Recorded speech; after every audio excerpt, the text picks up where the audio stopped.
जब देश के लोकतंत्र के साथ हो रहा हो खिलवाड़, जब वोटर लिस्ट में छिपे हो बांग्लादेशी घुसपैठिए, तो सवाल उठाना ही राष्ट्र धर्म है। इसलिए आज जवाब तो चाहिए कि कौन बचा रहा है देशद्रोहियों को। नमस्कार, मैं आपके साथ आशीष प्रमोद गोस्वामी और आप देख रहे हैं जवाब तो चाहिए। बिना किसी लाग लपेट के सीधे मुद्दे की बात करेंगे। देश के लोकतंत्र को शुद्ध करने की प्रक्रिया जारी है। चुनाव आयोग ने स्पेशल इंटेंसिव रिवीजन यानी SIR का दूसरा चरण आज से चालू कर दिया है। यह आप सभी जानते हैं कि SIR सिर्फ एक प्रशासनिक कवायद नहीं है, बल्कि भारत की वोटर लिस्ट से गंदगी को साफ करने की एक प्रक्रिया चल रही है। लेकिन जैसे ही इस प्रक्रिया ने पश्चिम बंगाल की जमीन को छुआ, ममता बनर्जी की राजनीति जलने लगी। मां, माटी और मानुष की बात करने वाली ममता दीदी आज घुसपैठियों की ढाल बनकर सड़क पर उतर आई। क्यों? क्योंकि जो लाखों फर्जी वोटर उनकी सत्ता का आधार थे, अब वो लिस्ट से गायब हो रहे हैं। इसीलिए अब ममता बनर्जी सड़कों पर उतरकर SIR का विरोध कर रही हैं। हालांकि इसके इतर SIR की घोषणा के साथ ही पश्चिम बंगाल में छिपे बांग्लादेशी घुसपैठियों में हाहाकार मच गया है। BSF की जो सूचना मिली है कि BSF ने अभी 48 घुसपैठिए बांग्लादेशियों को बशीरहाट से पकड़ा है और कई अन्य राज्य छोड़कर भी भाग रहे हैं। पिछले 4 दिनों में 400 बांग्लादेशी बॉर्डर पर BSF के द्वारा धरे गए हैं। सवाल है कि क्या ममता बनर्जी वोट बैंक बचा रही हैं या देश बेच रही हैं?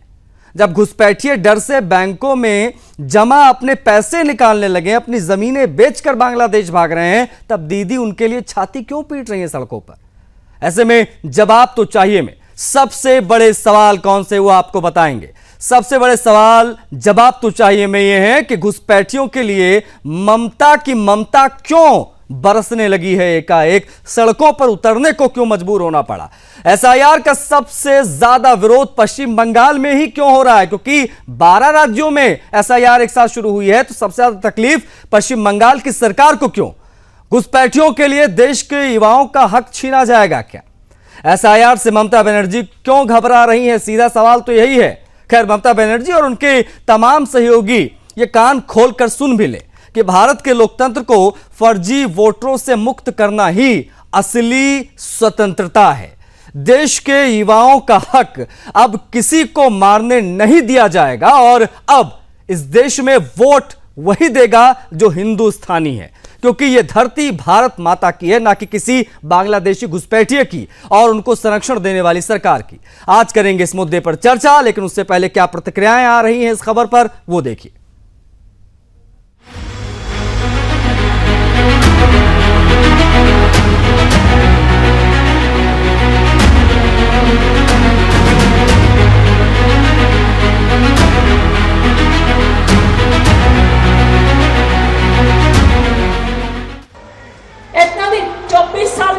जीता, कौन वोट लेके जीता, कौन वोटर लिस्ट लेके जीता?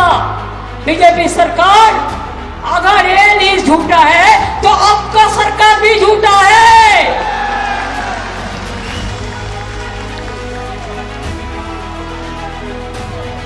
अगर ये न्यूज झूठा है तो आप लोग का कुर्सी भी झूठा है। करते लूट बोलते झूठ, करते लूट बोलते झूठ।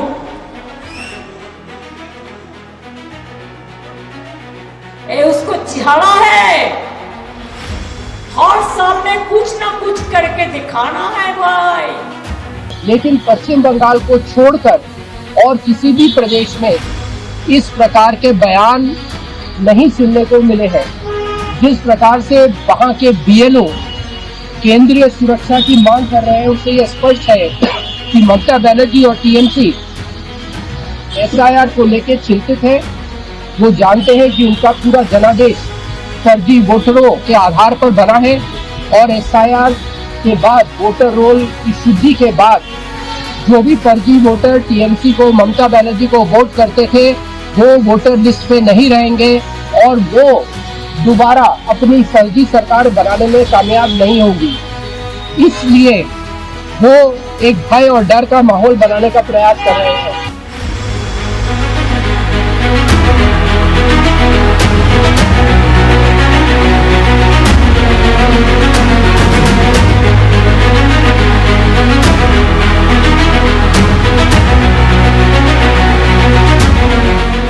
देखिए, ममता बनर्जी का आदत यही है, क्योंकि उनको पता है कि SIR जो होगा उससे अगर डेड वोटर्स का नाम वहाँ से इलेक्टोरल रोल से कट जाए तो डेड वोटर्स के नाम से हर बार ममता बनर्जी के लोग, भाई भतीजे जो वोट डालते हैं, लोगों का वोट डाल देते हैं, मरे हुए लोगों का, वहाँ वो नहीं डाल पाएंगे। इसीलिए ममता बनर्जी विरोध कर रही है इसका, जबकि 2002-03 में पश्चिम बंगाल में SIR हो चुका है ऑलरेडी।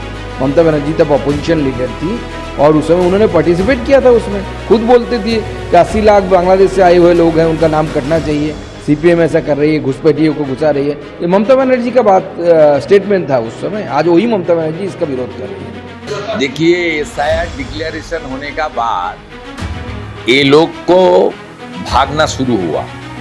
थाउजेंड्स ऑफ भाग के चला गया है। बहुत सारे एरिया में फेंसिंग नहीं है। स्टेट गवर्नमेंट ने BSF को, MHA को लैंड प्रोवाइड नहीं किया। ये लोग जाते जाते अरेस्ट हो गया है। ये संख्या बहुत छोटा संख्या है, लेकिन भागने वाला का तादाद बहुत बड़ा ज़्यादा है। ये लोग को भी जो कानूनी कार्रवाई करना चाहिए होना चाहिए। पिछले टाइम भी जब हमारी चिन्मय प्रभु जी को अरेस्ट किया, मेरा आह्वान था बॉर्डर में धरना प्रदर्शन। उस वक्त भी यहाँ से जो बांग्लादेशी घुसपैठिया है भाग के चला गया था। इस बार भी SIR में भाग रहा है। lakhs of infiltrators, especially the Bangladeshi Muslims or Rohingyas are here. आराम से चला जाना चाहिए, नहीं तो SIR का फॉर्म डिस्ट्रीब्यूशन होने के बाद तो पूरा सीधा डिटेक्ट हो जाएगा। और हमारी ऑनरेबल होम मिनिस्टर ने पटना में बता दिया ना, पहले डिटेक्ट SIR का फॉर्म है और दूसरा है डिलीट, फाइनली है डिपोर्ट। ममता बनर्जी और उनका पुलिस का काम नहीं है, BSF का काम है। जब डिलीट हो जाएगा वोटर लिस्ट से बांग्लादेशी घुसपैठिया मुस्लिम, तब डिपोर्ट करने के काम BSF करेगा।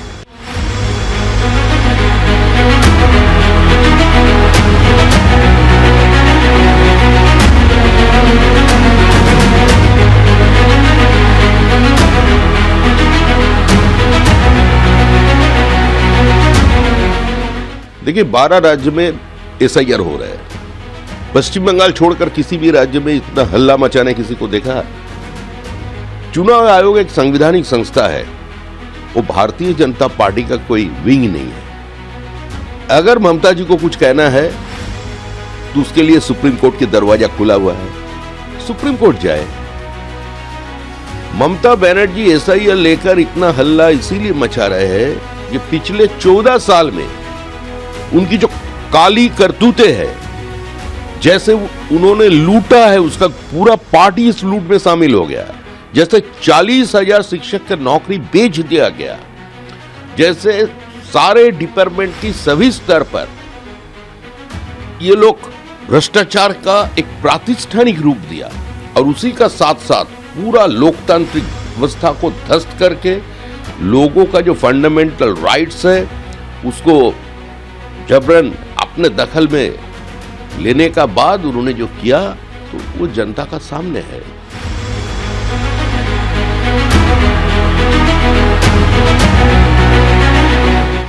तो SIR की प्रक्रिया शुरू हो गई है, उसका दूसरा राउंड दरअसल शुरू हो गया है आज से, और खबरें आ रही हैं कि पिछले 4 दिनों के अंदर 400 घुसपैठिया बॉर्डर पर गिरफ्तार किए गए हैं। आज हम इस पर बात कर रहे हैं क्योंकि ममता बनर्जी भी SIR के विरोध में सड़कों पर उतर आई हैं। कौन कौन से हमारे साथ अतिथि जुड़ रहे हैं उनसे आपका परिचय करा देते हैं, उसके बाद में हम चर्चा करेंगे इस बेहद महत्वपूर्ण विषय पर। माधवी अग्रवाल, प्रवक्ता भारतीय जनता पार्टी, हमारे साथ कनेक्ट हो गई हैं। माधवी जी, बहुत स्वागत है आपका। हमारे साथ अरूप चक्रवर्ती जी हैं, प्रवक्ता TMC के। अरूप जी, आपका भी बहुत स्वागत है, समय देने के लिए आपका आभार। आशीष सैनी जी हैं, प्रवक्ता कांग्रेस पार्टी के। आशीष जी, आपका भी बहुत स्वागत है, समय देने के लिए आपका भी आभार। और जिया खान, राजनीतिक विश्लेषक, हमारे साथ कनेक्ट है, आपका भी बहुत स्वागत है। जिया खान जी, समय देने के लिए आपका भी विशेष आभार। चर्चा की शुरुआत में भारतीय जनता पार्टी के प्रवक्ता के साथ करना चाहूंगा।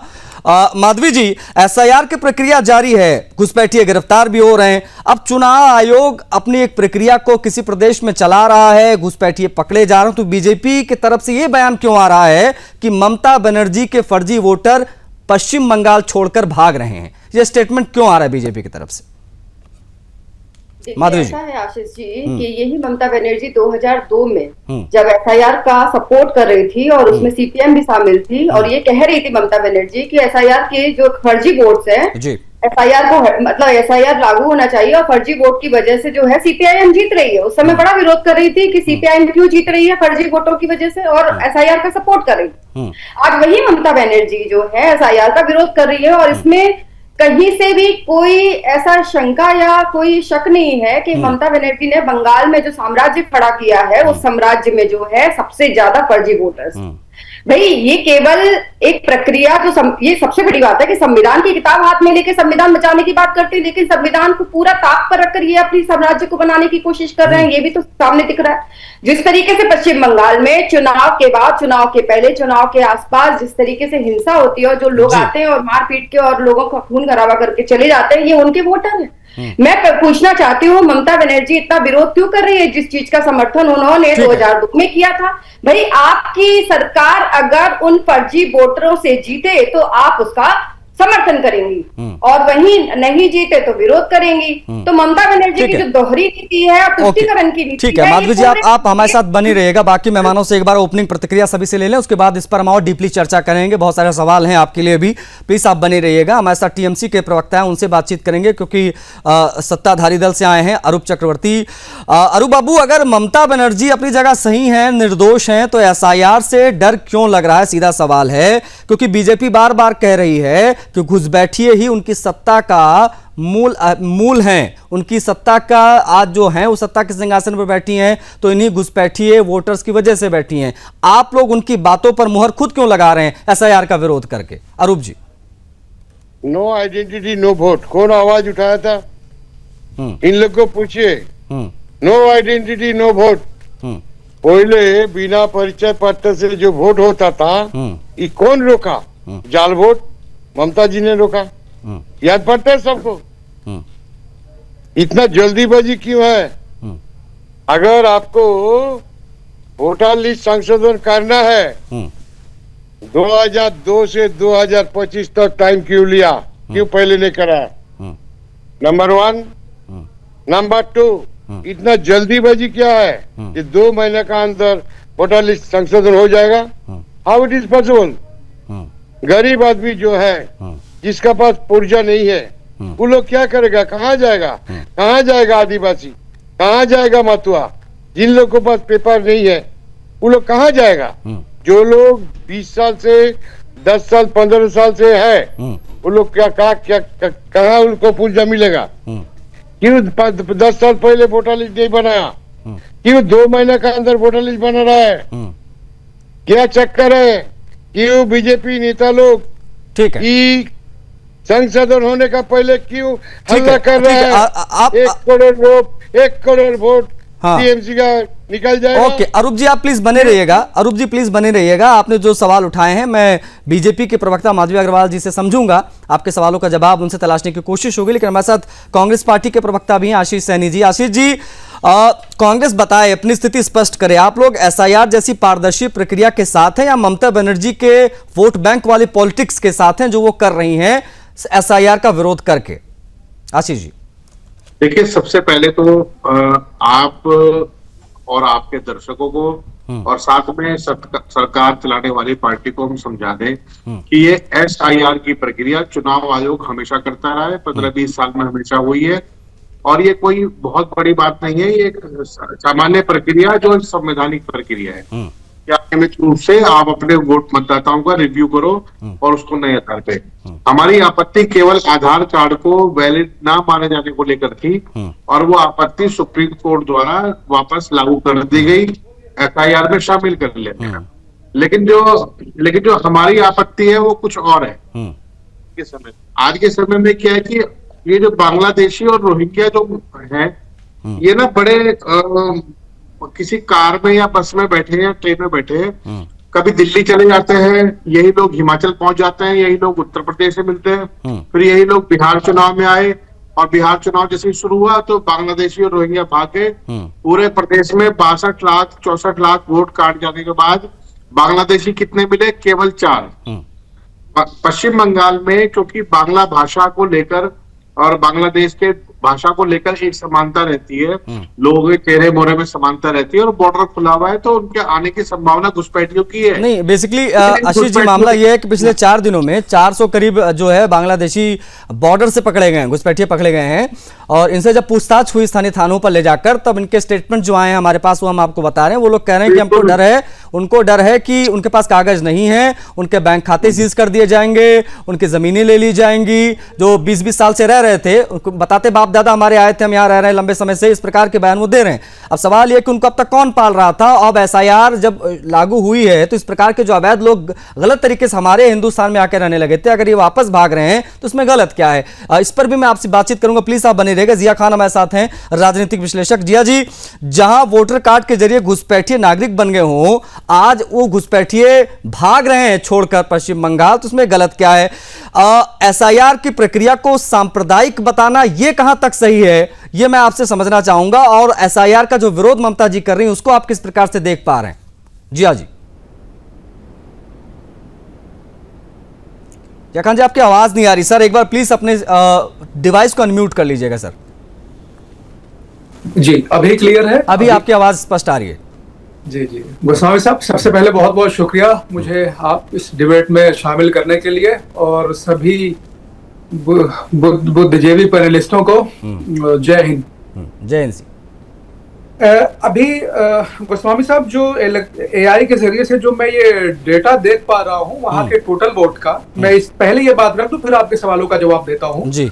तो 2016 में जो टोटल वोट वहां का था वो करीब 5,47,42,413 2016 विधानसभा चुनाव में, और 2021 में 5,99,35,000, तो करीब 6 करोड़।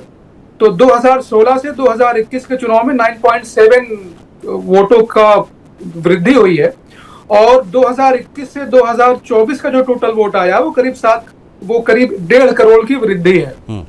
तो अब ये तो इलेक्शन कमीशन को जस्टिफाई करना है कि ये कैसे है, कैसे हुआ है, इसका जवाब इलेक्शन कमीशन देगा, और शायद इसके लिए उन्होंने ये शुरुआत की होगी। लेकिन जो बाकी और प्रवक्ताओं ने अपनी बात रखी है कि इसके पहले से भी वोटर लिस्ट का रिवीजन और ऐड करना और नाम बढ़ाना और घटाना, ये सब पहले से भी चलता रहा है। और जहां तक गोस्वामी साहब आपने ये उसकी बात की है इलीगल इमिग्रेंट्स की, तो ये तो देखिए, इलीगल इमिग्रेंट्स तो पूरे दुनिया का एक बहुत बड़ा मुद्दा है। नहीं जिया खान जी, मामला ये है कि देखिए, ऐसा तो है नहीं कि सिर्फ पश्चिम बंगाल में ही हो रहा है एसआईआर, ये 12 राज्यों में हो रहा है। सवाल ये कि सबसे ज्यादा विरोध और भी सत्ताधारी दल की तरफ से पर्टिकुलर एक स्टेट में क्यों हो रहा है, इस पर मैं और आपसे विस्तार से बात करूंगा। सभी पैनलिस्ट प्लीज बने रहिएगा। हम आपको सीधा लेकर चलेंगे उत्तराखंड, जहां पर मुख्यमंत्री पुष्कर सिंह धामी रजत जयंती का कार्यक्रम जो प्रदेश मना रहा है उस पर संबोधित कर रहे हैं। सीधा विधानसभा से देखिए। धाम पर निकले थे, उनके मुंह से निकला था कि 21वीं सदी का तीसरा दशक उत्तराखंड का दशक होगा, और सच में मुझे पूरा भरोसा है कि उस दशक को उत्तराखंड का दशक बनाने में अगर सबसे बड़ी महत्वपूर्ण भूमिका कोई निभाने वाली है, उस क्रांति की कोई अग्रदूत बनने वाली हैं, तो वो हमारी माताएं बहनें बनने वाली हैं। उसमें आप लोग भी हैं, आप लोग प्रतिनिधि हैं, तो उनका बहुत बड़ा योगदान उसमें होने वाला है। क्योंकि मैं राज्य के अंदर हर एक छोटे बड़े स्थान पर जाने के बाद ये कह सकता हूं कि जिस प्रकार से सीमित साधनों में, संसाधनों में, जीवन के अनेक अभावों का सामना करते हुए, कठिनाइयों का सामना करते हुए हमारे राज्य की मातृशक्ति में जितना परिश्रम करने की ताकत है, जितना उनके अंदर स्किल है, और उन सब के बावजूद उनके द्वारा जो बनाए जाने वाले उत्पाद हैं, वो उत्पाद सच में बड़ी बड़ी मल्टीनेशनल कंपनियों को भी फीका कर देते हैं, बड़ी बड़ी बहुराष्ट्रीय कंपनियों को भी पीछे छोड़ने का काम करती हैं। तो निश्चित रूप से हमारी मातृशक्ति का इसमें बहुत बड़ा योगदान आगे होने वाला है। माननीय अध्यक्ष महोदय, हमारी राज्य सरकार प्रदेश के किसानों के उत्थान के लिए, उनकी समृद्धि के लिए भी संकल्पित होकर निरंतर कार्य कर रही है। हमने जहां प्रदेश में किसानों को 3 लाख रुपए तक का ऋण बिना ब्याज के उपलब्ध कराने का प्रावधान किया है, वहीं कृषि उपकरण खरीदने के लिए फार्म मशीनरी बैंक योजना के माध्यम से 80% तक की सब्सिडी भी प्रदान की जा रही है।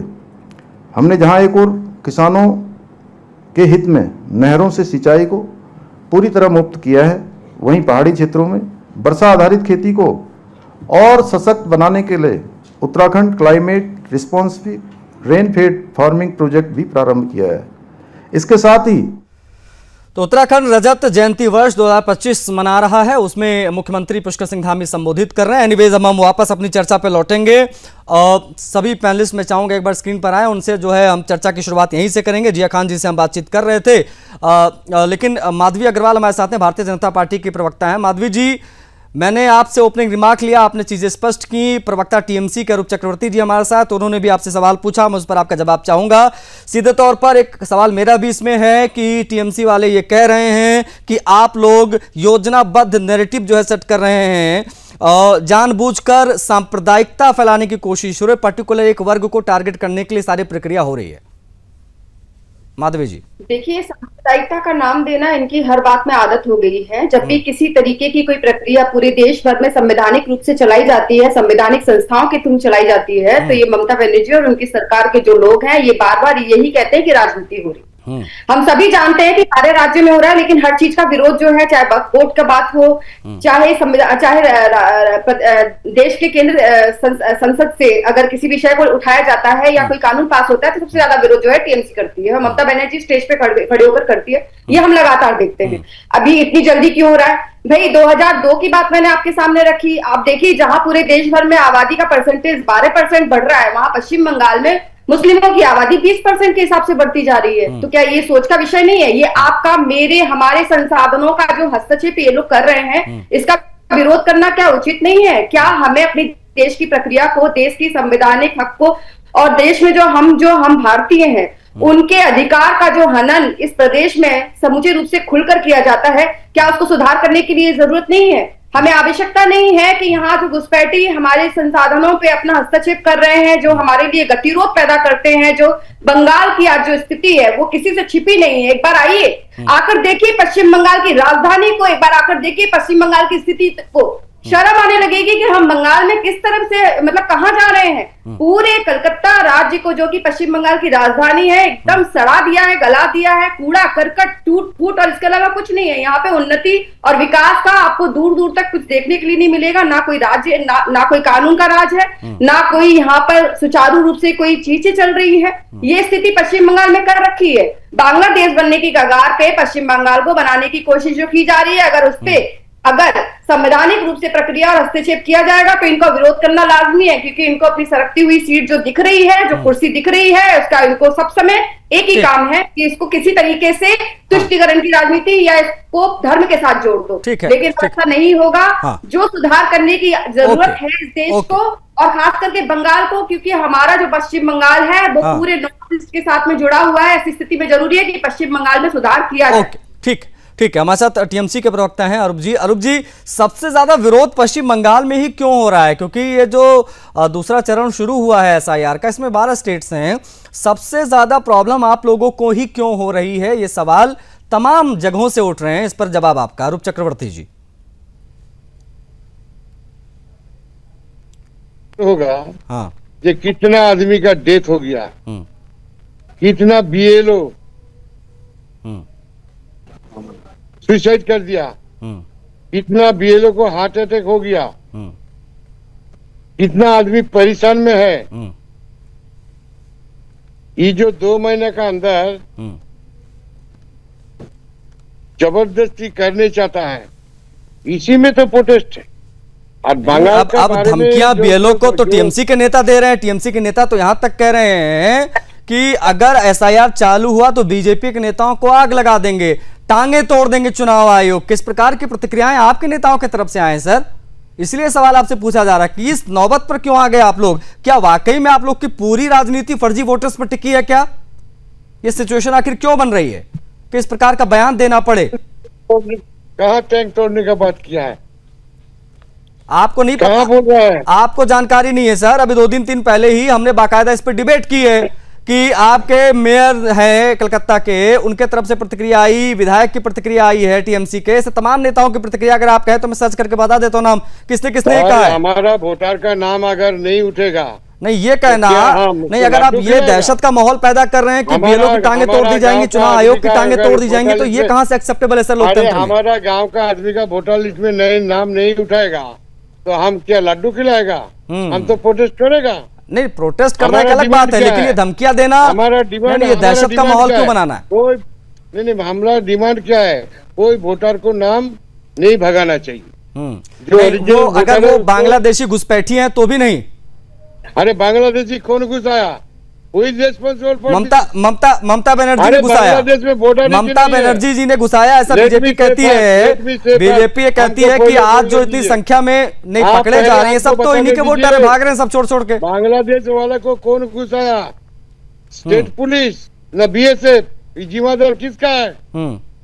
ये जो बोल रहा है आप, ये भाग रहा है, आ रहा है, कौन घुसाया भाई? बॉर्डर क्या करता था?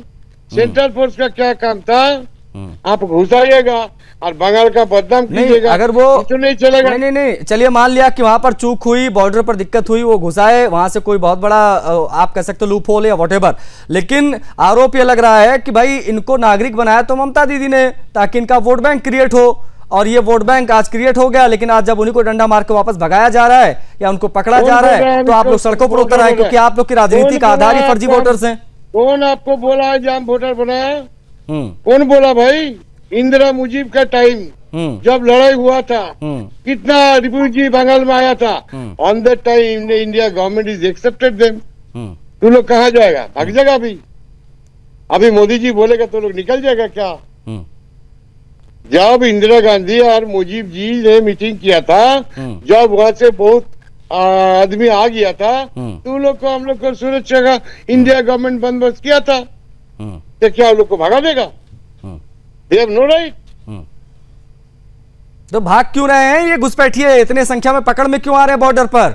4 दिन में 400 ही तो ऑफिशियल आंकड़ा है, ना जाने कितने भाग रहे हैं। वो उनके स्टेटमेंट्स जो आ रहे हैं कि हमारे पास कोई कागज नहीं है, उनके स्टेटमेंट्स आ रहे हैं, तमाम थानों में जाकर उन्हें स्टेटमेंट दिए, वो अपने बैंकों में लग के अपना सारा सेविंग्स निकाल रहे हैं, सारा पैसा निकाल रहे हैं, जमीनें बेच के भाग रहे हैं। ये अचानक से ये हाहाकार सा क्यों मच गया पश्चिम बंगाल में?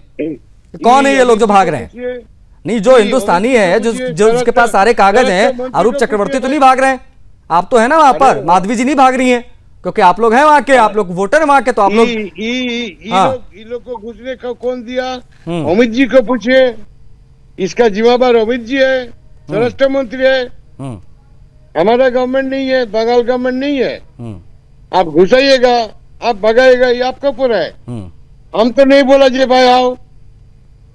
ठीक है, हम इस पर बात करेंगे। एक छोटा सा हमें ब्रेक लेना पड़ रहा है, ब्रेक से लौट कर आएंगे, फिर आशीष सैनी जी से पूछेंगे। उसके बाद में हमारे साथ जिया खान जी भी, उनसे भी हम बातचीत करेंगे। लेकिन तो एसआईआर की प्रक्रिया का दूसरा चरण शुरू हो गया है और एक साथ कई राज्यों में एसआईआर की प्रक्रिया शुरू हो गई है। इसको लेकर ममता बनर्जी विरोध कर रही हैं पश्चिम बंगाल में, और उन्होंने इस पर स्टेटमेंट्स भी जारी किए हैं। आज हम इसकी बात कर रहे हैं और बड़ी संख्या में घुसपैठिए भी पकड़े जा रहे हैं। पूरा पैनल हमारे साथ मौजूद है, सभी से हम चर्चा की शुरुआत पुनः करेंगे। आशीष सैनी जी की तरफ बिना किसी देरी के बढ़ेंगे। आशीष जी, फर्जी वोटर्स पकड़े जा रहे हैं, इस प्रकार की तमाम खबरें आ रही, घुसपैठिए दबोचे जा रहे हैं बॉर्डर से, इस प्रकार की खबरें भी आ रही हैं, लेकिन घुसपैठियों का पकड़ा जाना, बॉर्डर से इनको दबोचा जाना, उस पर बीजेपी की प्रतिक्रिया आना कि ये ममता बनर्जी के वोटर हैं जो भाग रहे हैं, इसको किस प्रकार से कांग्रेस देख रही है? आशीष जी देखिए, ये किसने कहा कि ममता बनर्जी के वोटर हैं?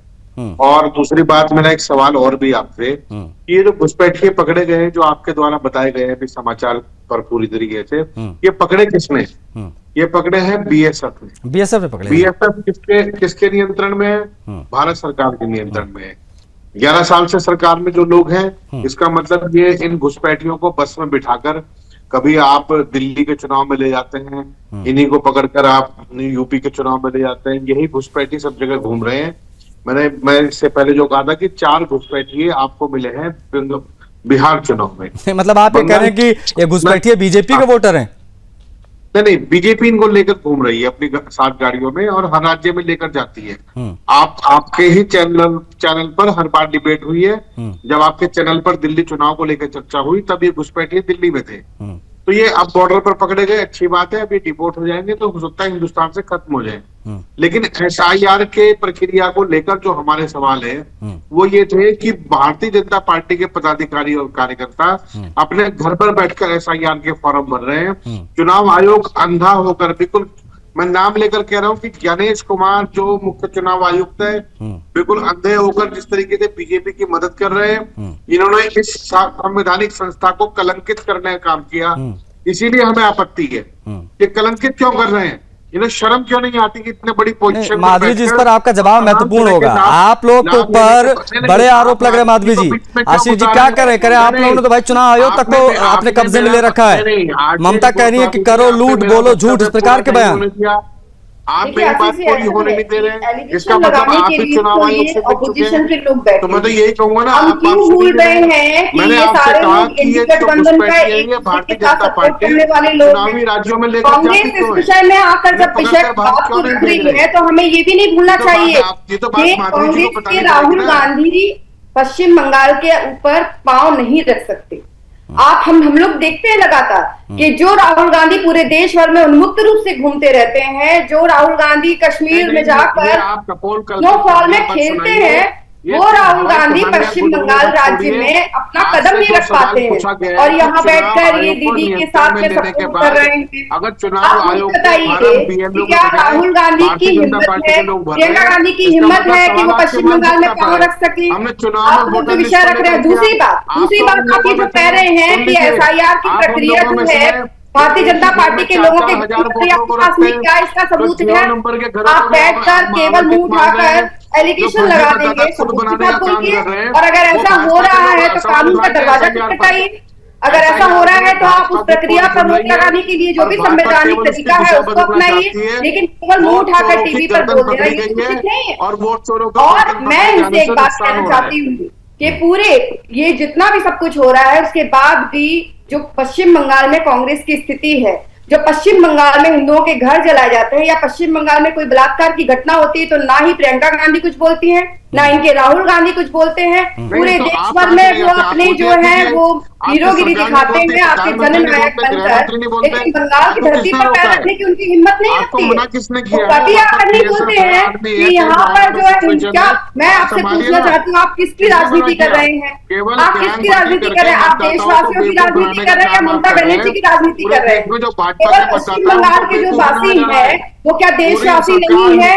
राहुल गांधी और प्रियंका गांधी को उनकी लिए पीड़ा नहीं होती है? मैं आपसे पूछना चाहती हूँ, आप यहाँ पर पश्चिम बंगाल की बात के लिए आप यहाँ पे रिप्रेजेंट कर रहे हैं कांग्रेस को। मैं आपसे पूछना चाहती हूँ कि पश्चिम बंगाल में रहने वाली नागरिक जिनके घर लड़ाई जाती है या जिन बच्चियों के साथ में बलात्कार होता है, राहुल गांधी प्रियंका गांधी पूरी पश्चिम बंगाल की क्या जिम्मेदारी है? प्रधानमंत्री क्या जिम्मेदारी है इस पर बताइए। भाई मैं आपसे एक बात पूछना चाह रही हूँ, आप उसका जवाब दे दीजिए। आपने मुझसे प्रश्न पूछा, मैंने आपको उत्तर दे दिया कि आप अगर देखते हैं कि प्रक्रिया में यदि किसी तरीके की कोई गलती हो रही है या कोई ऐसा कार्य हो रहा है जो नहीं होना चाहिए, अनुचित है, तो आप सबूत के साथ में जाके कोर्ट का दरवाजा खटखटाइए, आप जाकर बोलिए। एक चीज तो है नहीं, मैं आशीष जी से भी पूछना चाहूंगा कि आशीष जी, खैर आप लोगों ने काफी देर चर्चा कर ली।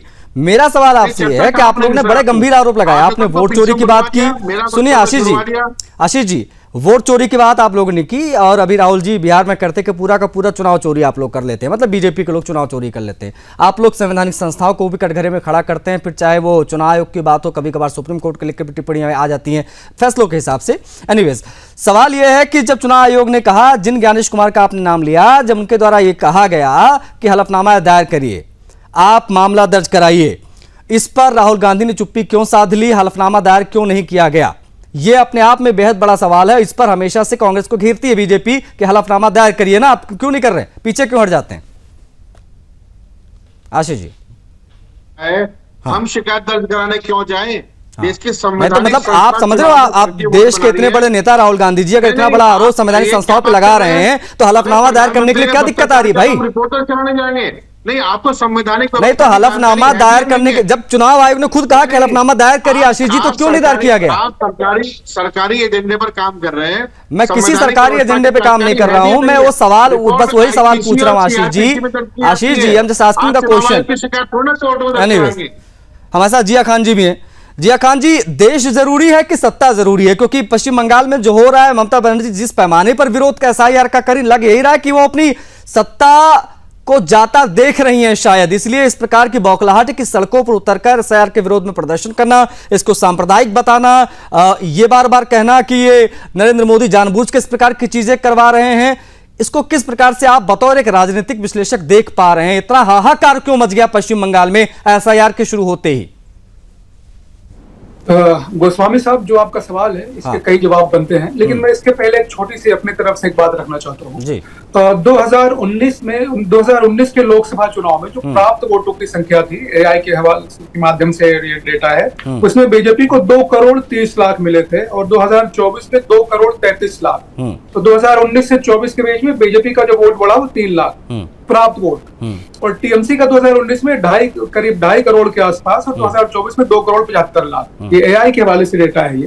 तो एक तरफ इतनी बड़ी तेजी है, एक तरफ सिर्फ 3 लाख की तेजी है। लेकिन जहां तक वेस्ट बंगाल का सवाल है, तो देखिए कल्याणकारी योजनाएं और बहुत सारी योजनाएं जो केंद्र सरकार की तरफ से चलाई जा रही हैं, वो वहां के लोगों को मिल भी रही हैं, लेकिन वो अब किस तरीके से वोट में कन्वर्ट नहीं हो रही है, ये तो बीजेपी के लिए आकलन का विषय है।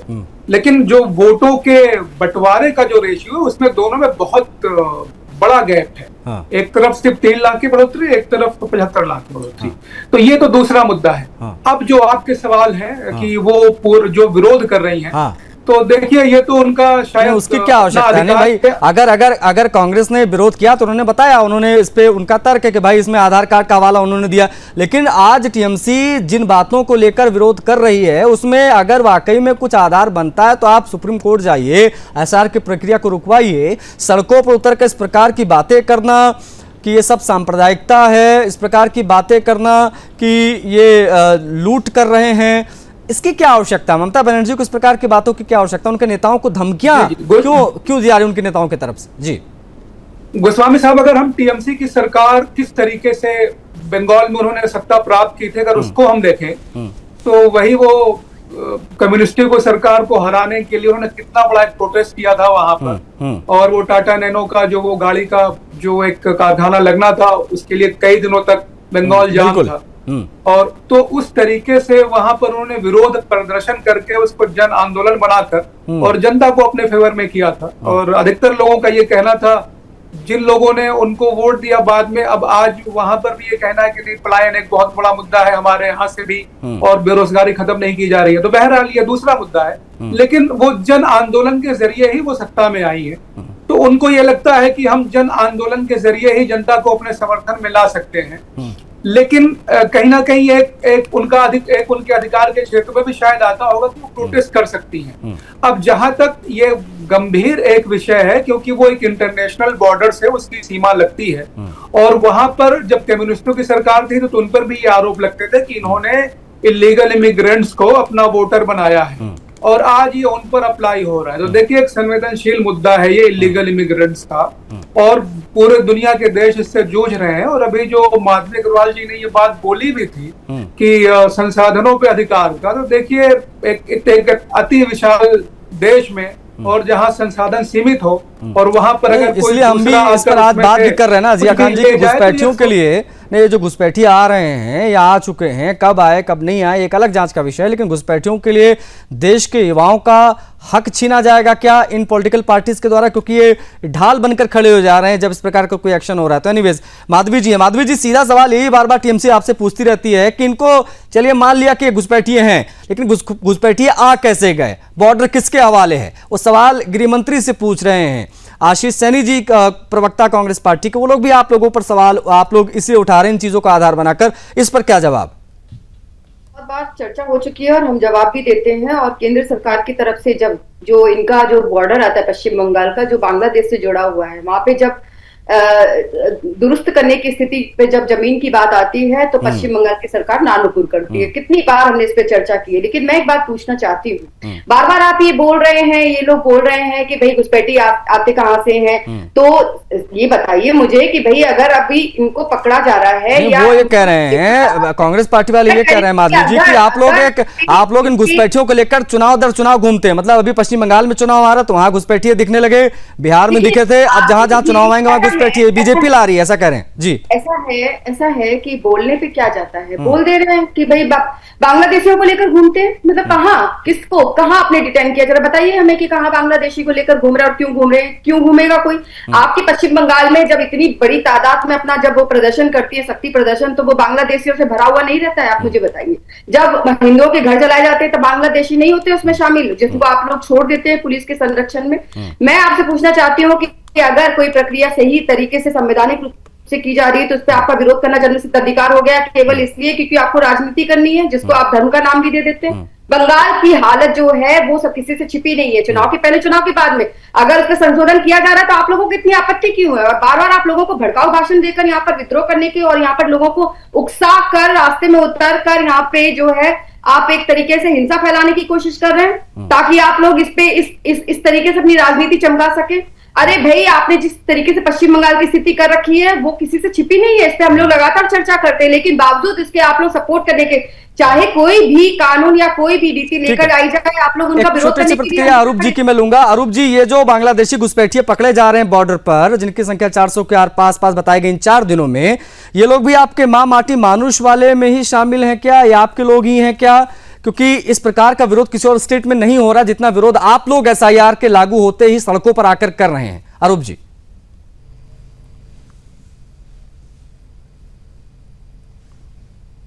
अरूप जी आवाज नहीं आ रही आपके, एक बार अनम्यूट करिए अपने डिवाइस को।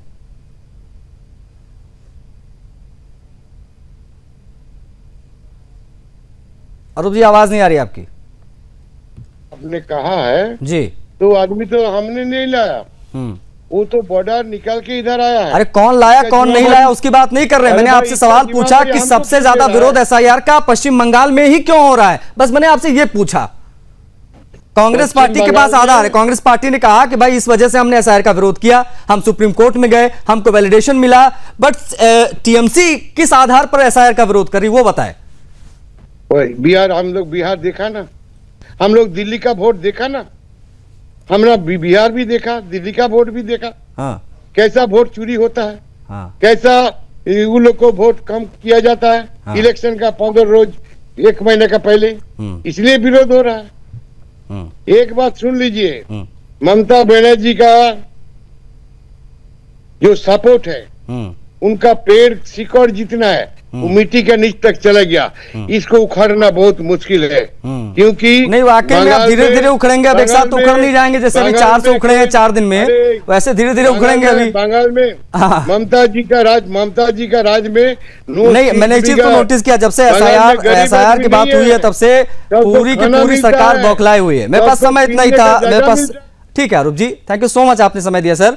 जिया खान जी आपका भी बहुत आभार, समय दिया आपने। माधवी जी आपका भी बहुत शुक्रिया। आशीष जी आपका भी बहुत आभार समय देने के लिए।